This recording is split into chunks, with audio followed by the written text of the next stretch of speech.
I felt relaxed enough to play some music. I took one last glance into my rearview mirror. My blood then turned to ice. I was in complete shock when I saw the man.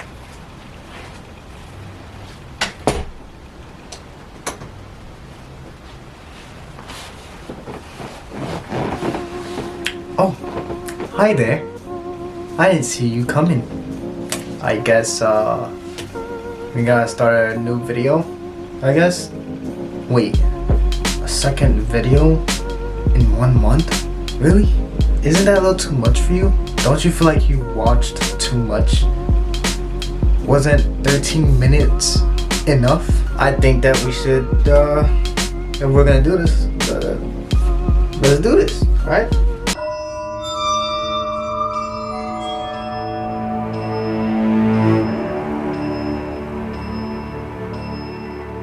So today we're gonna be reacting to another scary video. Now I did one before this, but I looked at the footage and it was so bad.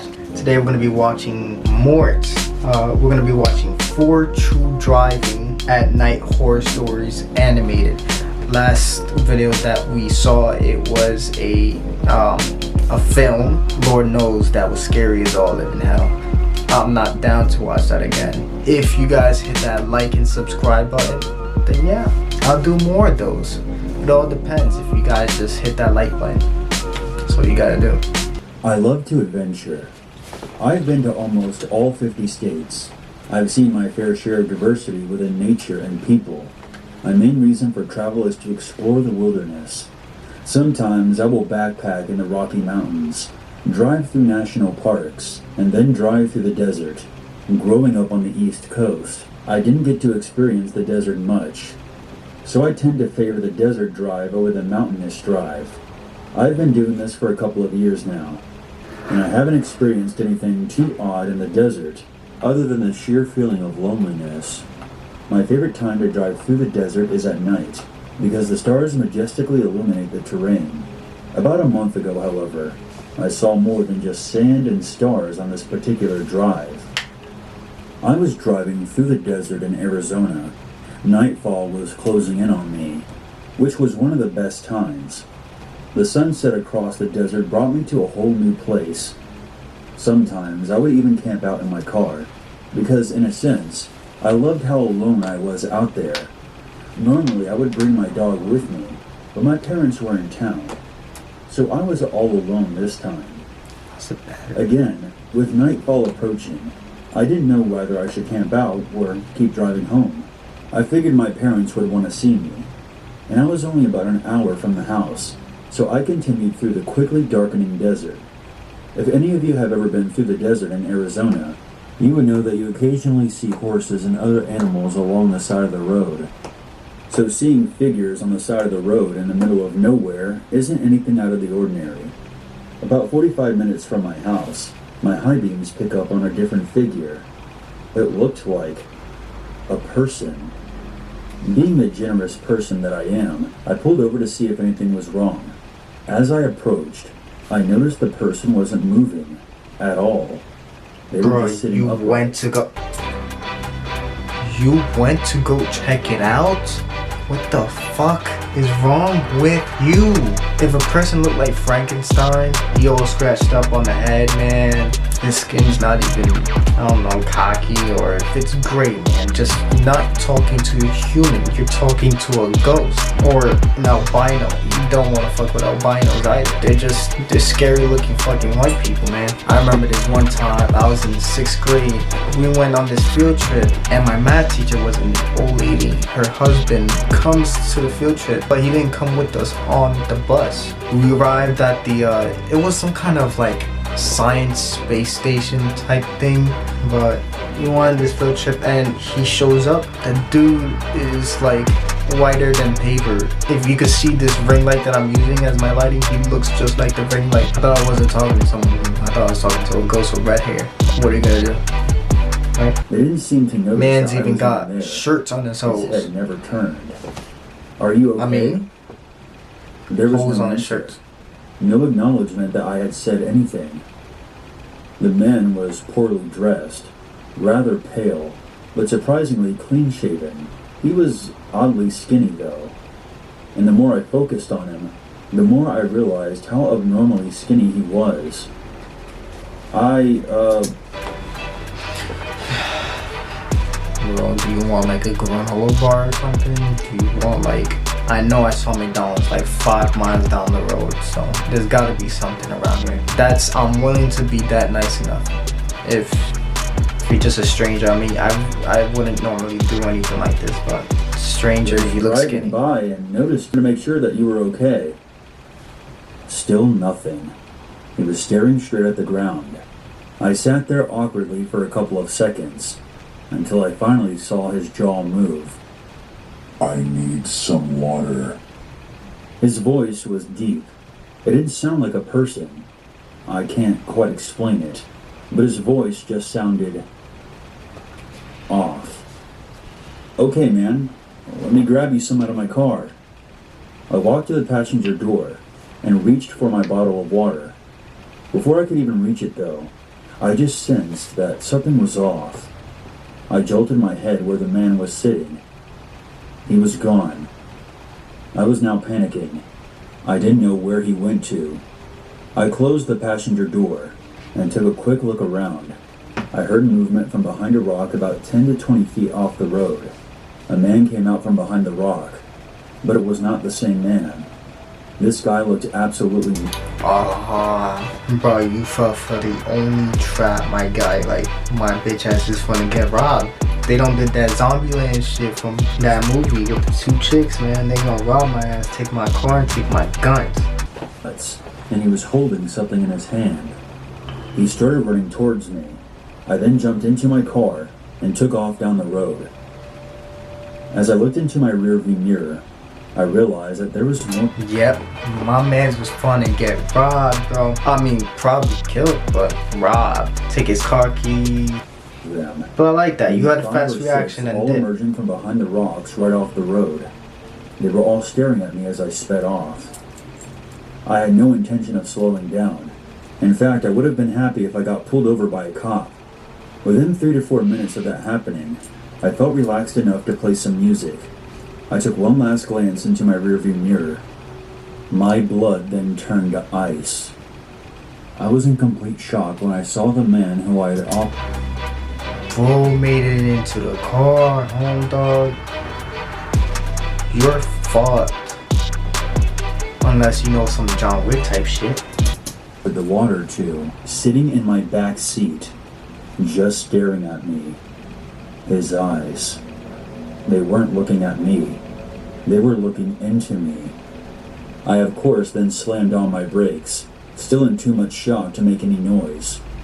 I couldn't take my eyes off of him. He then started to smile. The look of death was on his face. Soon, you will be one of us, he stated as he lifted up his knife. I jolted out of my car, and as soon as I did, I could hear my back door opening up. This man was very fast, inhumanly fast, and I knew that I wouldn't be able to outrun him for long. Are you ready? The deep voice said, as he quickly approached me. It was now completely dark out. I had no clue where to go.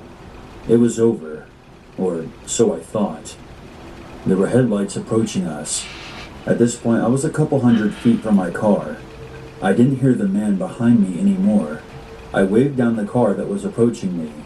Thank God the driver saw me and stopped. After explaining to the man what happened, he tried calling the police, but sadly, there was no signal. His name was Mark, and he agreed to follow me home just in case anything else happened. He also had a pistol on him, which really made me feel safe. After about 35 minutes of driving right with there, Mark man. behind me the whole way, That's my dude. That's my best friend home. for the rest of my life. After thanking him, I went to go check the back seat of the car to see if my stuff was still there, or if the man had left anything. Luckily, everything was still there. I did, however, notice a sheet of paper on the top of my backpack. I took it and opened it up. You aren't safe. You will soon be one of us. The note read. A chill ran through my body. I was startled by the sound of footsteps in front of my car and jolted up. "The dog threw up," my mom said, standing right in front of my car. I went back inside. I didn't say anything to my parents. They probably wouldn't have believed me anyway. I figured that I would call the police and... What are you talking about? Wouldn't have believed you. Like, this is some fake shit. Shit like this actually happens in real life. You got crackheads all over the fucking world.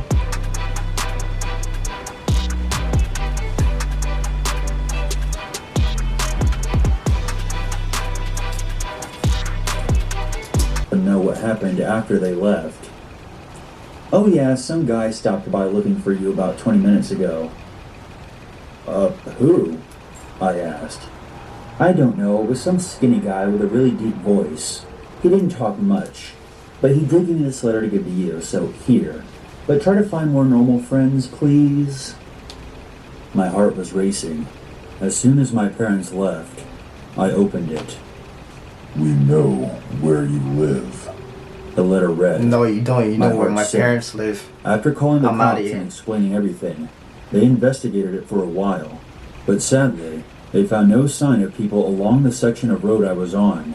I gave them the letter for DNA testing, but I still haven't heard anything back. I installed a security system to my house and haven't had any problems since. And I hope to God it stays that way.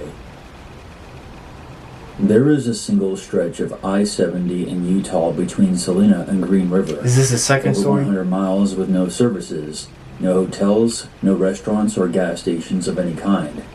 There are only some viewing areas where you can pull off the road. It's a hell of a drive, and don't get me wrong, those Utah mountains are stunning in the daytime, and at night you have one of the clearest views of the stars you can find. But 100 miles is a long way to go, especially at night. Anyone who has driven that stretch of interstate can tell you, it's not very busy, even during the day. Approaching dusk, traffic becomes even more scarce. And by the time the middle of the night rolls around, you can drive for miles and miles and not see headlights from another car. How am I looking? See, And don't even it's get out me of focus. started on cell service out there. Focus, bitch. Definitely not a place you want to be stuck in, especially at night. The thought of breaking down out there on a dark night with no one around for miles is enough to give anyone second thoughts about attempting the drive. Unfortunately for me, I was in a hurry, so I decided to go for it. A little backstory. I'm originally from a city called Lincoln in Nebraska, mostly known for the college sports team, the Cornhuskers. I was born and raised there. I lived there up until I was about 25, and then I decided that since I was single, with no kids, that now was the time to get out there and explore. So I accepted a job in LA and moved out west. Most of my family still lives in Lincoln, so I try to go back and visit every once in a while. This particular Sunday, I got a call from my mom around 2 p.m. My grandpa, who had been in a nursing home since he had a stroke, was getting a lot worse. They didn't expect him to make it to the end of the week. So if I wanted to go and see him, I should do so sooner rather than later. Unfortunately, I was out of a job, but this meant that I had the time to go and see him. Last-minute flights can be rather expensive, so I decided to drive. I had made the drive before. It certainly wasn't fun, but it was a much cheaper option, and I figured I should try and drive all the way through. And luckily for me, I had gotten my car serviced a couple of weeks prior. 2 hours later, I was packed up and on the road with my dog, Chance. It was a pretty uneventful drive for the most part.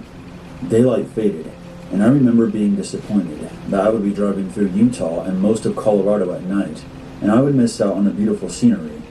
I love looking at the stars, but it's hard to enjoy them when you're driving 80 miles per hour. And since I was in a hurry, I wouldn't be stopping to get a better look. So I resigned myself to just singing loudly to keep myself awake. We've all been there, right? A little after midnight, I finally got to Salina, Utah. I passed the billboard that warned motorists of what's to come. No service for 110 miles. It's paid for by the city of Salina, and it's a good thing, too. According to the gas station attendants, several times each week someone comes walking up to the building because they ran out of gas. So I stopped and filled up. and was immediately back on the road. It had snowed recently. The roads were clear, but there was still snow shoveled off to the sides. Now, I'm the kind of driver that speeds everywhere I go. The speed limit on this particular stretch of road is usually around 80 miles per hour, so I'm typically going about 90, except on the steep grades, which there are plenty. I've been driving about 30 minutes at this point. I had passed a few cars several miles back, but they're too far gone to even see their headlights. Have you ever driven on a road alone late at night and just marveled at how dark it actually is and how alone you actually are? Sometimes when I'm on a drive like that and I get to a long stretch of road, I like to turn my headlights off as I'm driving, just for a few seconds, just to see how it really looks when there's almost no light around. It's almost cathartic. Suddenly, as I'm driving, I hear a loud pop and the car jerks right, or maybe it was left. I can't remember. My low tire pressure indicator is flashing, and I slam on the brakes after I straighten out the car. I pull over to the side of the road and put on my emergency lights. Chance is going nuts. I've blown out a tire before, so I already know what to expect as I step out of the car. My right front tire is completely flat, and I tried to examine the tire more closely to see what actually happened, but even with the flashlight on my iPhone, it's still too dark to see. I check my phone, and of course, there's no cell service. I roll down the rear passenger window so Chance can stick his head out and get some fresh air while I replace the tire. I get to work, grumbling under my breath that, of course, I'm just about halfway to Green River, and I'll have to go the rest of the way on my spare tire, which would significantly slow me down. I removed the spare tire and the jack from the trunk and went to go get started. As I made my way back up to the front of my car, I froze. Someone was walking towards me, their silhouette barely visible at the very edge of my headlights. Chance didn't make a sound. Bruh. They continued walking until they were about 30 feet away from my car. A zombie? I couldn't make out any distinct features. They were just tall, 6'5", maybe 6'6". At this point, no cars had passed me going east since I had pulled over. So after the initial shock of seeing another person, my first thought was, where did this person come from? Where's his nose? Is this Lord Voldemort's cousin that actually has hair? Did he get like shot in the head or some shit? He got some red shit in his forehead. Too much crack, man. Way too much. Stood there, unmoving, staring at us. Chance still didn't make a sound, but he was now staring at the figure ahead like I was. I won't lie, I was scared shitless. Who was this person? Where did they come from? And why were they just staring at Bro, me? you need to close your mouth, Why isn't man. Chance barking at them like That's he does not everything else appropriate. that moves? I put down my spare tire and hesitantly asked, "Hello?" I was still hoping that my eyes were playing tricks on me. No response. They didn't move a muscle. It was under 10 degrees and they weren't even shivering. "Hello?" I asked again, 10 a little degrees. louder this time. At this point, I'm starting to wonder if this person requires assistance more than I do. I open my mouth to speak again, when I finally hear something. "Do you need help?" The man faintly asked me. For No. the first time, I can tell that I it was a don't. man, based on his voice. I got It wasn't as YouTube. deep as you might expect from a man his size, which struck me as odd, but he still hadn't moved. "Where did you come from?" I asked. "I didn't see any taillights in front of me, and no one has passed me since I pulled over. How long have you been out here?" I started walking towards the front of my car slowly, the tire iron clenched firmly in my hand. The man made no visible movements, but again he said, "Do you need help?" I Nah, stopped bro, I walking got and tried to get a YouTube, better man. look. If I don't know what I'm couldn't doing, make I out could any just search physical it up, man. features, but I could tell he wasn't Some real dressed for shit. winter. I was in sweatpants, a winter jacket, and was still freezing.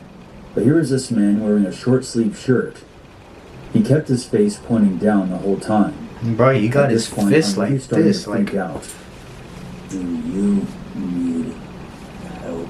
nah, bro, I don't. This time, his voice sounded He's not from all you. wrong, as if he was struggling with each word. I started inching my way around the front of my car to the driver's side door. If nothing else, I could get in my car and lock the doors. I still had my tire iron, but I never thought of myself as a physically impressive person. Bro, why is And your I knew shirt that if going it came up down and to down? it, this tire iron may not help me overcome the difference in stature. He spoke again. Do you need help? Do you need help? No. Do you need help? His voice becoming more urgent. He finally takes a step. But this is one of those moments where you need to show your dominant side, man. Like, you need to take a step forward and show that you're not to be fucked with. Towards me, still repeating, do you need help? Do you need help? He was speaking faster. I quickly moved around the car and found the driver's door handle. Just as I'm about to pull it open, a light appears behind me. Hey, I yo. instinctively turn around to see a pair of headlights coming my way down the interstate. Chan starts barking loud. I whip back around, expecting to see the man closing in on me. But he was gone. Chance was still barking. Hello? I yell out, but there was nothing. No breathing, no movement, no response. I stood there for a couple of seconds, unsure of He's what up on was the tree. happening. The car coming down the highway passes me. They don't stop. I can't blame them. Would you stop for a random car on the side of a desolate road? I didn't even think about waving them down. I would stop I if was you still look trying to human. process what happened. Did I imagine that whole thing? I walk ahead, approaching the area where the man was standing. There was footprints in the snow. They began where the man was standing. I was studying. Why the fuck do you even travel by yourself? By all means. What the fuck? Stretching into the distance down the road. I still held my tire iron. I turned on the flashlight on my phone and followed the footsteps. They went for about 10 feet, then turned. More headlights coming up from behind me brought me back to my senses. I went back to my car, changed the tire, and was back on my way, albeit at a much slower pace. The rest of the trip was as uneventful as the beginning, and I didn't feel the need to mention the encounter to anyone. Sure, it was freaky, but I still wasn't altogether convinced that I didn't imagine the whole thing.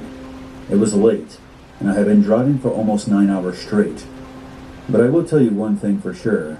I definitely don't want to drive that way again to find out. Bro, do you have like GTA in your world or some shit? Or like, what is GTA thing? Route is from here to Because Connecticut, you all won't the have to way drive down from the Kentucky road and when you're in the Tennessee. desert, man. Just like, It's a pretty I don't good know. run. I get to see pretty much all the sights the Go East Coast crazy. has to offer, but there's one area of the country that gets pretty wild, and that's the area around the Appalachian Mountains. You guys probably know that it's one of the poorest areas of the country, one that got really screwed over as the coal mining jobs started to dwindle and the local Is this like the east side? Focus, bitch. Is this like Appalachian Mountains? You mean the Appalachian?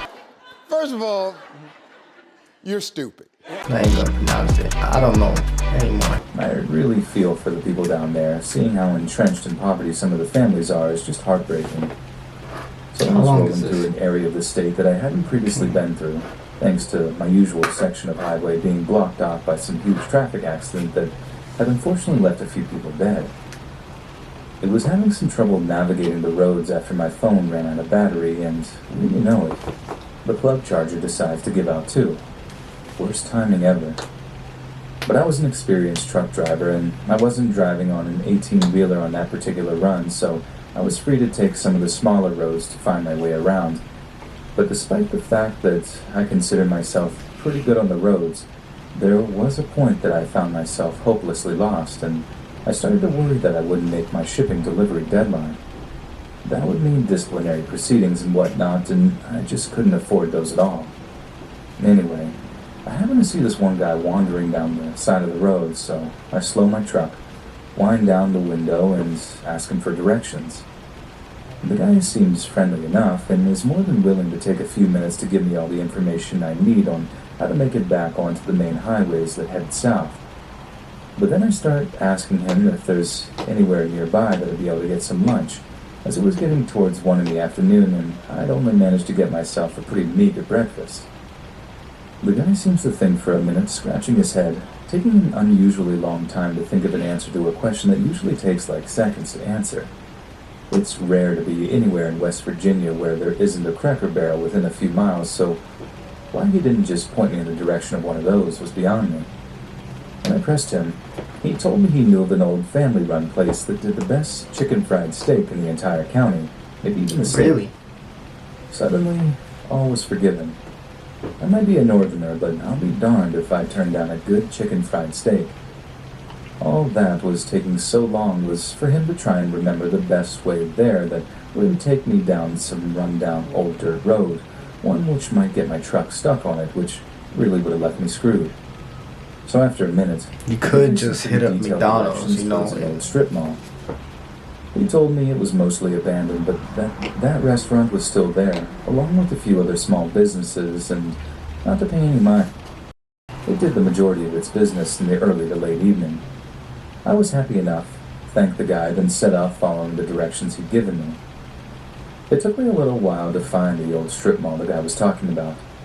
It was honestly a little frustrating to drive past a couple of chain restaurants and whatnot, given that I was so hungry.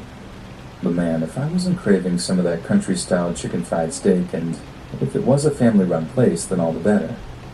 That chain restaurant stuff just doesn't cut it compared to a real home-style cooking. But eventually I actually find this run-down old strip mall the guy seemed to be talking about, and it was little wonder the place was in such a state of disrepair. It was way off any highway.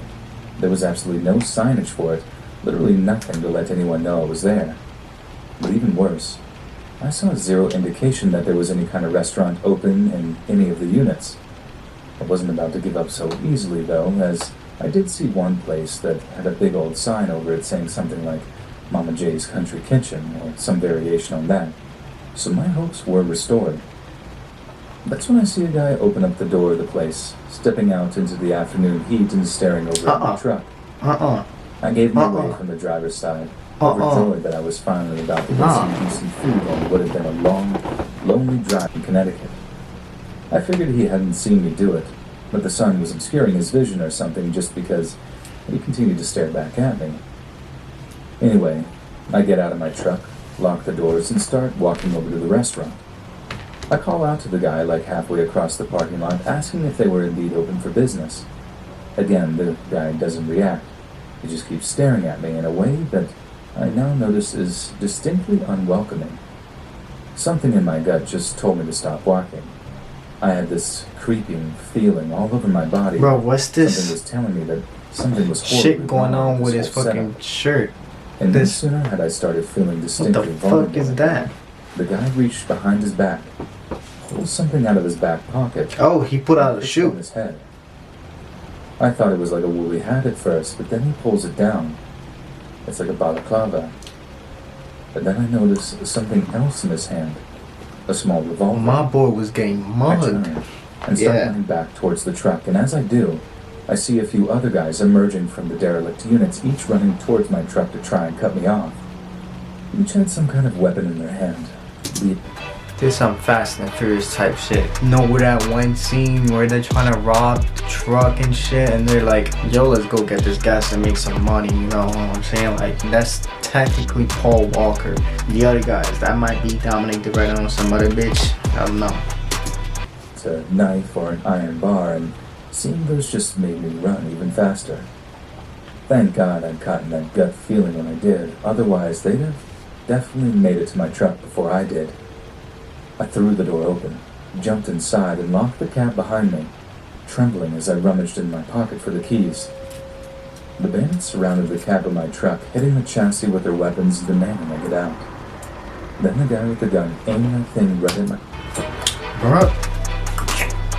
Yo, drive, hit him. It doesn't even matter if he's in front of the truck, man. Man's put out a gun on you, man. Yo, I'll run him over. Don't be right about it.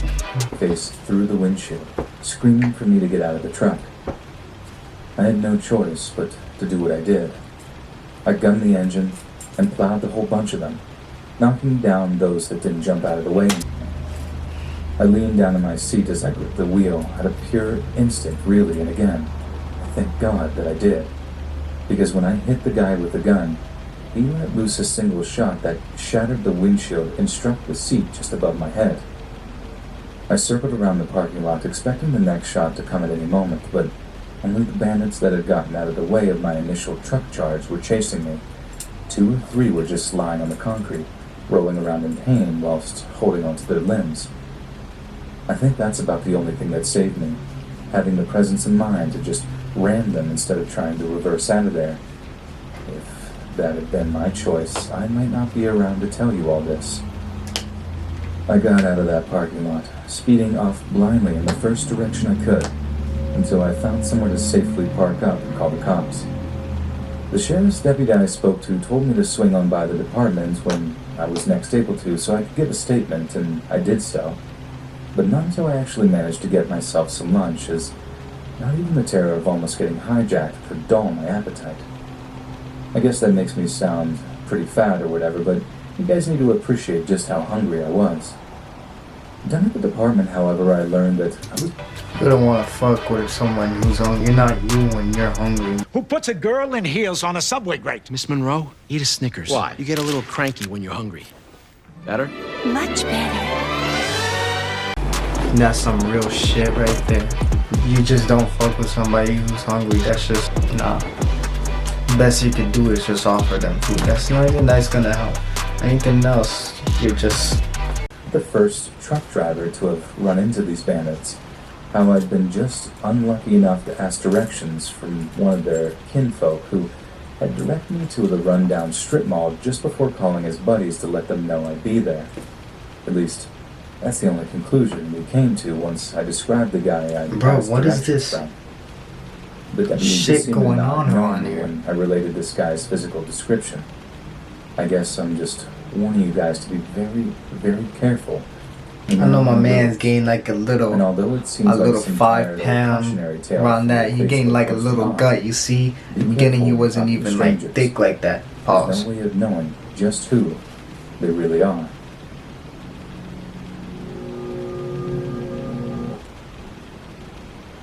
A couple of years ago, one of my closest friends relocated cross-country with his long-term girlfriend to work a job. NFTs plus Amazon, and you get... That's right, Amazon is joining the party and...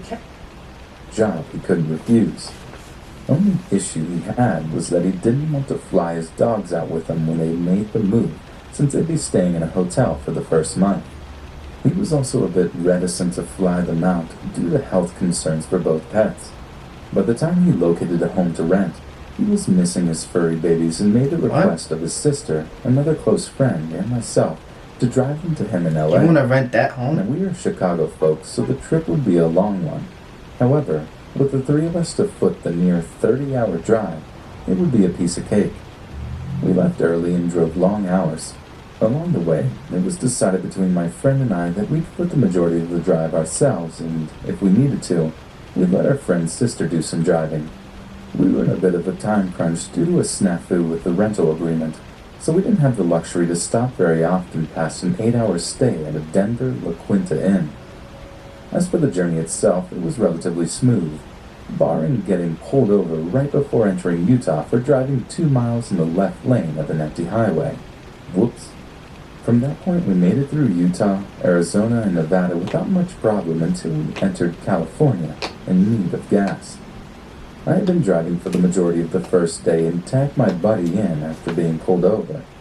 I remained in the shotgun seat as navigator, searching through the GPS for a fuel stop. We kept our eyes peeled for road Bro, signs. what and is with discovered a sign homegirl on that pointing back, to man? Yellow Is she Ghost possessed? Town, or something along those lines, which had a mobile station. How wonderful.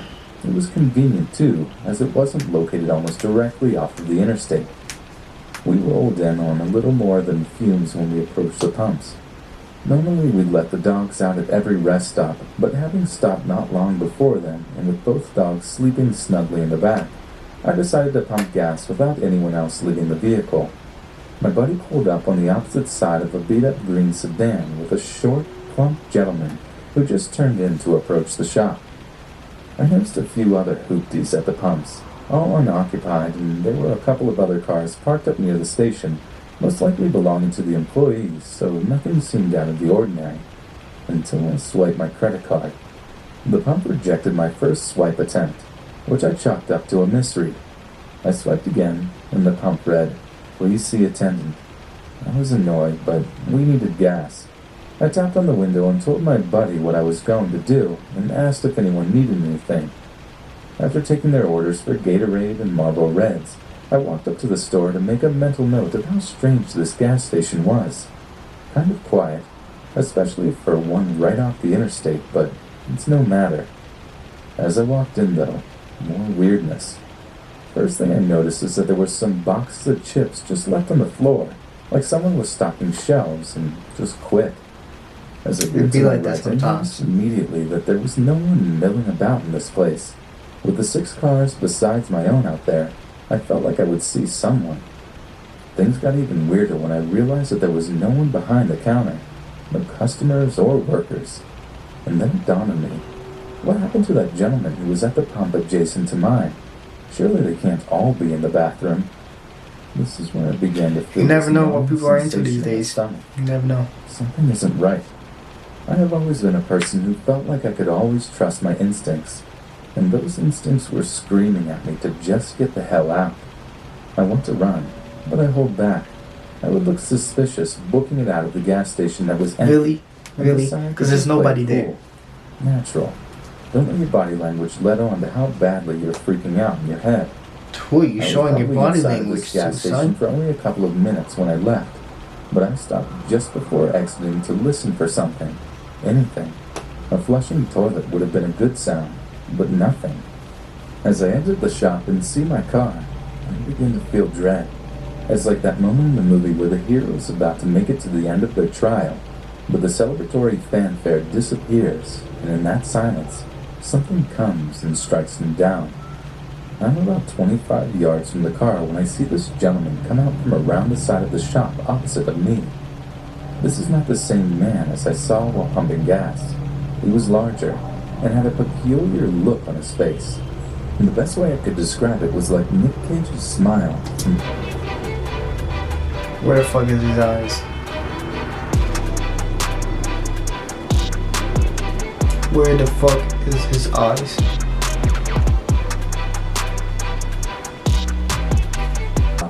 Before the titular act had occurred. I continued walking towards my car, but when I turned back to look at him, he was now walking towards me with a purpose. At this point, I got the fuck back to the car with increased urgency in my step. And of course, my friend has the door to the car locked like a complete douche clown. There is also the 95-pound golden retriever sitting in my seat. Apparently, my travel companions did not notice how freaked out I was, or the creepy gentleman still walked. This is what happens when you travel with immature ass niggas. You never travel with kids, man. Because Jason could be outside, but they didn't even know it was Jason. They don't even know what the fuck, who the fuck is Jason, because they wasn't even born yet. Don't travel with kids, because kids are bitches. In my direction.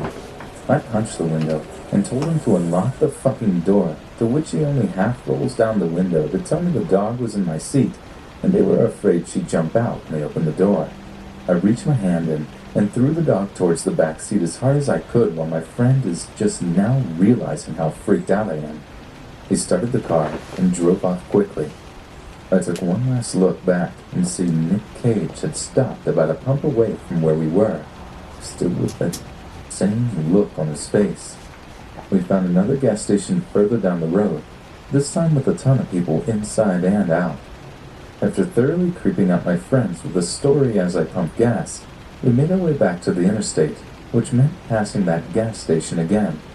It's been about 15 minutes since we pulled out initially, and we go silent as we notice that those very same cars are still sitting in the same spots where we had left them. After thoroughly freaking out for a few miles, I received a phone call from my credit card company about a $100 charge at a mobile station. The lady on the phone was really helpful in fixing the situation for me, and was as entirely creeped out by the situation as we were.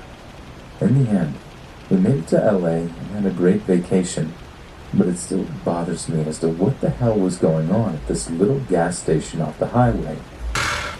I gotta be honest with you. I've been on some road trips. I've never had situations like this. Of course, I haven't been all over the world. Let me know if you think that shit will actually happen. If you got like stories that shit like that, might as well tell it. You know, share your story or whatever. But anyway, I hope you liked the video. Hope that this video does way better than the last one, because the last one I recorded, it was just out of focus a lot. And hopefully this one is actually in focus. Let me know, comment down below what you would like to see next time. Comment whether you want to see more. We don't have to do just scary stories. I know the last video was a scary film. This one was a scary animation. We could do more of these. We could do films. We could do whatever. But we won't always be doing reactions. As soon as I get my car fixed up, we would be doing vlogs a lot. So stay tuned for that. Listen, I'm real serious about like and subscribe, because if you don't, do you know what's gonna happen to you if you don't? I've got a friend here. It's not the only one that I have, but it's the first one that I will use. Yeah. So, do yourself a favor. Do me a favor. Like and subscribe. Very easy. Just remember, and I will support you if you support me. But if you don't support me, well, I guess we'll have to wait and see what happens next. So, have a good day. Have a nice night.